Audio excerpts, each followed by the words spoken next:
আকাশবাণী কলকাতা গ্রামীণ সংবাদ পড়ছি প্রিয়া বিশ্বকর্মা। দক্ষিণবঙ্গের সব জেলাতেই আগামী শনিবার পর্যন্ত তাপপ্রবাহের পূর্বাভাস দিয়েছে আবহাওয়া দপ্তর।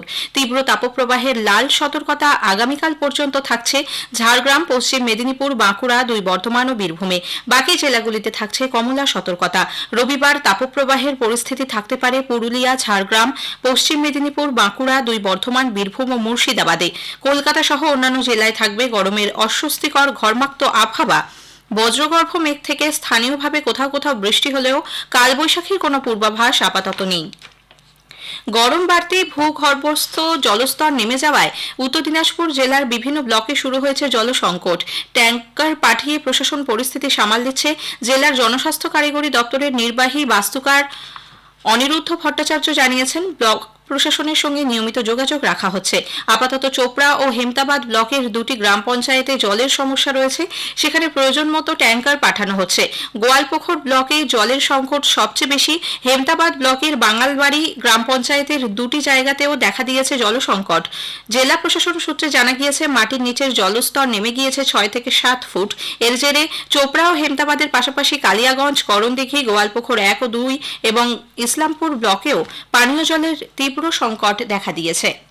তীব্র দাবদাহের মধ্যে গাছ বাঁচিয়ে রাখতে মুর্শিদাবাদের লালবাগ মহকুমার ফুল চাষিরা রীতিমতো হিমশিম খাচ্ছেন। প্রত্যেকদিন দুবেলা জমিতে জল দিলেও গাছ নেতিয়ে পড়ছে, ঝরে যাচ্ছে ফুলের কুঁড়ি। অতিরিক্ত গরমে ফুলের চাহিদাও তলানিতে এসে ঠেকেছে। দাম কমিয়ে অর্ধেকে নামিয়ে আনার পরও গাঁদা, রজনীগন্ধার চাহিদা নেই। আজ ঐতিহাসিক মে দিবস। 1886 সালের 1 মে আমেরিকার শিকাগো শহরে 8 ঘন্টা কাজের দাবিতে যে সংগঠিত শ্রমিক আন্দোলনের সূচনা হয়, তারই স্বীকৃতিতে প্রতি বছর দিনটি আন্তর্জাতিক শ্রমিক দিবস হিসেবে বিশ্বজুড়ে পালিত হয়ে থাকে। নদিয়ার শান্তিপুরে এই উপলক্ষে একটি স্বেচ্ছাসেবী সংগঠনের পক্ষ থেকে শ্রমিকদের হাতে খাদ্য সামগ্রী ও টুপি তুলে দেওয়া হয়।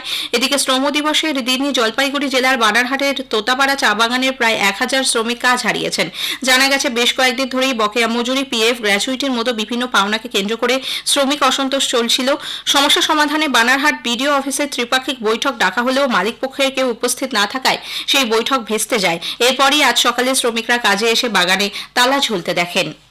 নানা অনুষ্ঠানের মধ্যে দিয়ে আজ যথোচিত মর্যাদায় রামকৃষ্ণ মিশনের প্রতিষ্ঠা দিবস পালিত হচ্ছে।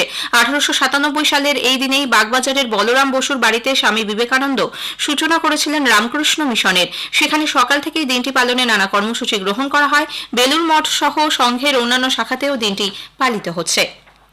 রাজ্যে চলতি বছরের মাধ্যমিক পরীক্ষার ফলাফল প্রকাশিত হবে আগামীকাল সকাল 9টায়। সাংবাদিক বৈঠক করে আনুষ্ঠানিকভাবে ফল প্রকাশ করবে মধ্যশিক্ষা পর্ষদ। পরীক্ষার্থীরা 9:45 থেকে সরাসরি পর্ষদের অফিসিয়াল ওয়েবসাইট wbb.ac.wb.gov.in ও wbresults.nic.in এ নিজেদের ফলাফল দেখতে পারবে। এছাড়াও মোবাইল অ্যাপ মাধ্যমিক রেজাল্টস 2024 থেকেও ফলাফল জানা যাবে। সকাল 10টা থেকে মার্কশিট হাতে পাবে ছাত্রছাত্রীরা। গ্রামীণ সংবাদ শেষ হলো।